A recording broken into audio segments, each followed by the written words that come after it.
We're going to be doing a player health system with some Ragdoll death animation or death effect, I guess. So it's very simple. We're going to be first creating a HUD so that we can actually see the progress bar for the health. So first you want to go into your folder. You can do this wherever you want. I'm just going to do this here in the blueprints so it's easier to see. Right click blueprint class, and click HUD, or right HUD, sorry. Click select, and you can name it whatever you want. I'm going to name it the main HUD. And we're going to leave that there for now. Go into your third-person game mode, change the HUD class to the main HUD that you just made. Next, we need a widget. Now you can go ahead and create a new folder if you want. Again, I'm going to do this all in here to make it simpler. So go ahead and click another blueprint class. Go ahead and write user widget. And just roll with it, widget. Make it a little simpler. User widget, and this will pop up. Click select and name it whatever you want. I'll name it the UI, you can name it health, whatever, or your main UI. Once you create the widget, you want to go back into your HUD. In event graph, delete these two things, the event tick and just leave the event begin play. Out of it, we're going to do create widget, and we're just going to click the UI widget that we just made. Out of owning player to get player controller, and then add to viewport. This is it for the HUD. Go ahead and close out of it. And the game mode 2, we don't need this anymore. And in the player character, I'm going to create a new variable. So go to blueprints, variables, make sure it's a float, and we're going to name it health. And we'll be back here. But for now, minimize this, open up your UI, it's going to be blank as you can see. In your palette, search up canvas panel, plug that in, and it'll give you kind of a canvas over your screen. So next we're going to write a progress bar, so it's going to be our health bar, just to visualize it. And here you can get your anchor and anchor it down to the specific location, so no matter the size of the screen, it will always be in this corner. And then here you have the percentage to see how much percent, how it'll look at a certain percentage. I'm going to change this to red to make it look nice. And now we need to bind this value to our player health. So off a percent here, click bind, click create binding. And we have to do one more thing before we actually create the binding is actually go into your event graph. Again, delete event tick, pre-construct, leave your event construct. And what we're going to do is cast to third person character, or whatever blueprint you have. You might be playing in 2D, so it might be your 2D character. Out of your object, do get player pawn. This is just getting your pawn. And then out of here, we're going to right click and promote the variable. The reason why we want to do this is to create a soft reference, so we're not constantly casting when we're getting the percentage here. It's just an optimization thing. And well, this is not really optimized itself. Usually you would want to do a blueprint interfacing, but that might be a little more complicated. So for now we'll just do casting. And then out of this, hold control, get your blueprint, your third person character reference, and out of here you can get your health.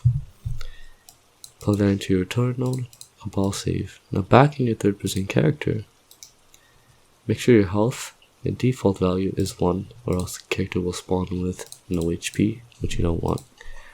So if you test it out now, as you see, the player health bar gets shown on the top left, and it works perfectly fine. So we need to actually have the player get damaged and die. So in your player character blueprint, you need to create any damage event, any damage.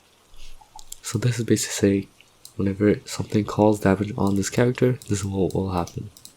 What we're going to do is we're going to get our health. So hold control, and then to set it, hold alt, drag it out, and set. And then here, we're going to do a subtract. Subtract. Health minus damage will make our new health. Plug that in, and there you go. So whenever you get damage, it will damage you by a certain amount that was called, and set your health based on that health minus that damage. Now here you could add damage causer, what happens to them, and the type. but for now we just want to keep it simple and just damage the player. So compile, save that, and to test it out, I'll create a trigger box here. Now this could be anything you want, so if your player gets damaged by getting hit by a projectile or something, it depends on what you want to actually do. I'm just going to do this, so I'm going to open the level blueprint, drag in a trigger box, bind event on actor, bring in overlap, and I'm going to add a custom event, damage, overlap I guess. It's not really nice, but it does the job. And we're gonna get event bring in place, so when the level starts up, it's gonna bind the event. So when an actor overlaps, we're gonna actually test if it's the third person character. If it is, then we're gonna actually get this and damage or apply damage. So whenever you want to apply the damage to the player, just write apply damage off the cast, and it will damage that player and not every single player if you're doing multiplayer, for example. But let's just say it's just this player that you want to damage, right? So for the damage we could do 0.5, and if you really want, you could do damage causers, the trigger box, or whatever you want your damage causer to be. Compile and save that. So now if you actually run into here, oh sorry, I'm actually going to make this visible. So if I go down here, actor hidden in game, turn that off, now you can actually see it. As you see, I get damage, but the player doesn't die yet. So we actually need to put some logic for that. Go back into your player blueprints, and I'm going to add a custom event on damaged, and now we're going to put the Ragdoll physics into the system once the player has less than 0 health. So here we're gonna add call on damage, which is just this. And so out of here, we're gonna create a branch, which is just a if statement, true or false. We're gonna get our health, and we're gonna do less than or equal to. If it's less than or equal to 0, plug that in. The player should die, right? The health is 0 or less. So off of true, what we're going to do is we're going to simulate physics. So set simulate physics, and you want to get the mesh, not the capsule component, the mesh. The mesh is just the player character, so whatever this is. Click simulate, and this will automatically do the physics for your character, so you don't have to like do anything crazy for the ragdoll. That's basically our ragdoll. Next we want to set the collision, so off of your mesh, do set collision enabled. Plug that in, and change it to physics only, no carry collision. And then right click in the open area and do disable movement, so this way we can move while we're ragdolled. Now whatever makes sense. As we're dead. False, we're going to do nothing. So if the health is not less than 0, that means the player is alive, so you don't want to do anything. Compile and save this. So if I go ahead and run into here twice, the player gets ragdolled. Initially, your project will actually have your camera boom not set here, so it might look like something like this, where your camera doesn't follow the character. If you want it to follow, just go in here, components, and drag this onto your mesh, so now it's linked.